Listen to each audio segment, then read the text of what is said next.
इसी बीसी 24 में पूछा गया है, आपको वेक्टर इक्वेशन बतानी है लाइन की passing through this point and parallel to y axis. Same question 23 में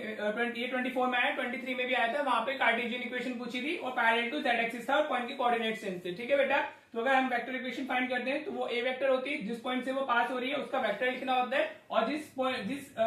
वेक्टर से वो पैरेलल है हमारा उसका हमें वो वेक्टर डालना होता है। राइट, अभी हमारी पॉइंट से पास हो रही है तो 1 - 1 0, तो जो हमारा ए वेक्टर होगा वो क्या हो जाएगा, दिस विल बी एक्स के साथ में आई कैप जाता है, वाई के साथ में जे और जेड के साथ में के, तो ये हो जाएगा हमारा आई कैप माइनस जे कैप प्लस 0 के कैप, के तो है ही नहीं इसमें, तो ये लिखो या मत लिखो इट्स अप टू यू। हाँ जी, और जो बी होगा, बी क्या होगा हमारा, वो पैरेलल टू वाई एक्सिस है, अगर पैरेलल टू वाई एक्सिस होती है तो उसमें सिर्फ उसी की वैल्यू होती है 1 और बाकी एक्स और जेड हमारे 0 0 जाते हैं, तो ये हमारा हो जाएगा b vector will be j cap only. हाँ जी, अगर ये एक्स एक्सिस होता है तो यहाँ आई कैप आ जाता है, अगर जेड एक्सिस होता है तो यहाँ के कैप आ जाता है। Right, now you can see a ये हो गया plus lambda J cap, so option B is the correct answer. ठीक है बेटा।